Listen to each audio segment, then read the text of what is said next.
एक बार की बात है। पहाड़ी के नीचे बसे एक छोटे से गांव में एक जवान लड़का रहता था। वह लड़का उसे पूरे गांव में अपनी आलस्य और कामचोरी के लिए प्रसिद्ध था। सभी गांववासियों ने उसे आलसी कहकर ही पुकारते थे, क्योंकि वह पूरे दिन एक पेड़ के नीचे पड़ा रहता, झपकियाँ लेता और अपने भविष्य के बारे में अच्छे अच्छे सपने देखता।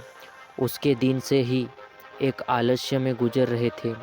लेकिन एक दिन उस गांव में बौद्ध भिक्षु पधारे, जो कि अगले 3 दिन तक उसी गांव में ठहरने वाले थे। बौद्ध भिक्षु गांव में भी भिक्षा मांगते, दिन भर लोगों को उद्देश्य देते और रात्रि में ही गांव के बाहर बने बौद्ध मठ में विश्राम करते। बौद्ध भिक्षु जब भी भिक्षाटन के लिए जाते और भिक्षा लेकर वापस लौटते, तो वह हर बार उस जवान लड़के को उसी पेड़ के नीचे लेटा हुआ पाते। बौद्ध भिक्षु 2 दिन तक ये सब देखते रहे और वो समझ गए कि ये लड़का मानसिक आलस्य का गुलाम है। तीसरे दिन जब बौद्ध भिक्षु भिक्षा लेकर वापस लौट रहे थे, तो वह उस लड़के के पास गए, जो कि अभी भी उसी पेड़ के नीचे लेटा हुआ था। भिक्षु ने लड़के से कहा, बेटे, मेरे पास तुम्हारे लिए एक काम है।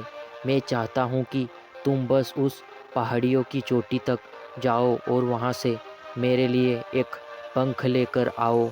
लड़के ने लेटे लेटे ही अपना सिर पहाड़ी की तरफ घुमाया और उसकी सबसे ऊंची चोटी अपनी नज़र दौड़ाई, और उसके बाद उसने गौतम बुद्ध भिक्षु की तरह देखा और उपहास उठाते हुए कहा, अरे असंभव है, उस पहाड़ी के शिखर तक नहीं जा सकता।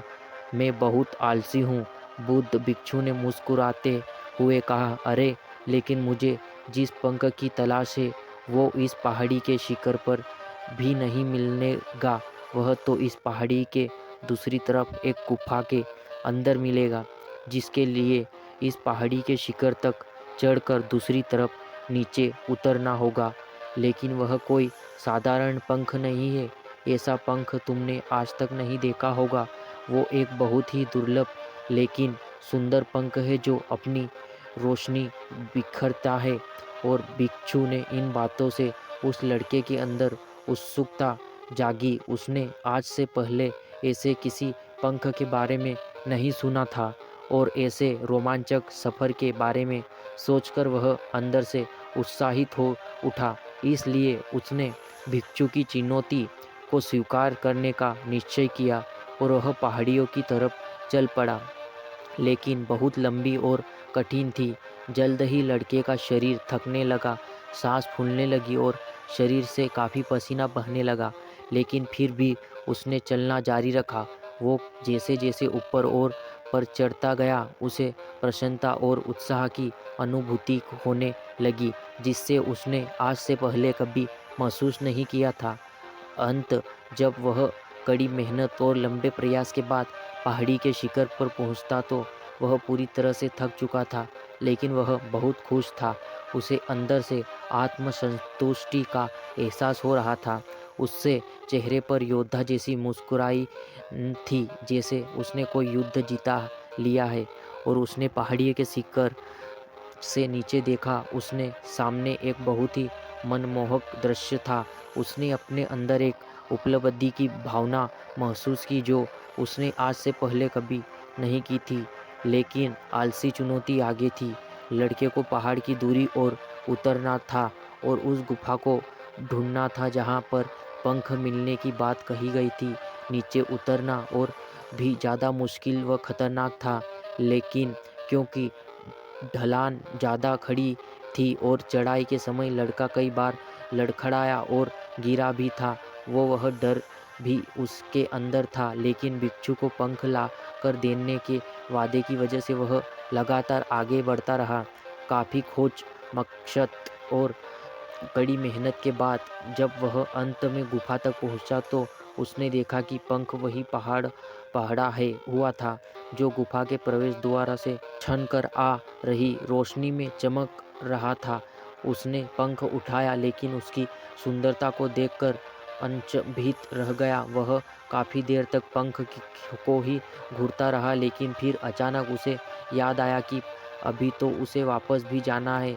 उसने खुद की तरफ देखा, वह पूरी तरह से थक चुका था। वह चिंतित हो गया कि वह पहाड़ पर कैसे चढ़ेगा और भिक्षु तक पंख कैसे पहुँचाएगा।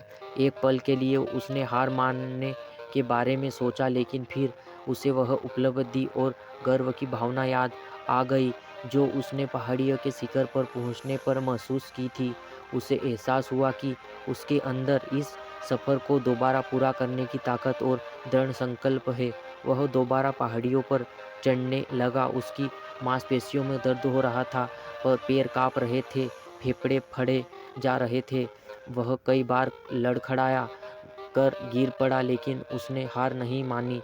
वह खुद को आगे बढ़ाने के लिए लगातार प्रेरित करता जा रहा था। अथक प्रयास और घंटों की कड़ी मेहनत के बाद अंत जब वह बौद्ध भिक्षु के पास पहुंचा और उसने हाथों में वह पंख रखा, तो उसकी खुशी का ठिकाना ना रहा। उसे महसूस हुआ कि आज उसने अपने आलस पर काबू पा लिया और कुछ महत्वपूर्ण करने का दिखाया। और उसके चेहरे पर इतनी खुशी और संतुष्टि का भाव देखकर बौद्धिक इच्छा मुस्कुराई और बोली, बहुत बढ़िया मेरे बच्चे, आज तुमने जीवन का एक बहुत ही महत्वपूर्ण सबक सीखा है। आलस्य से कोई ऐसी चीज़ नहीं है जिसे स्वीकार कर लिया जाए, यह सहन किया जाए। आलस्य पर काबू पाना एक चुनौती है, यह एक बाधा है जिससे पाकर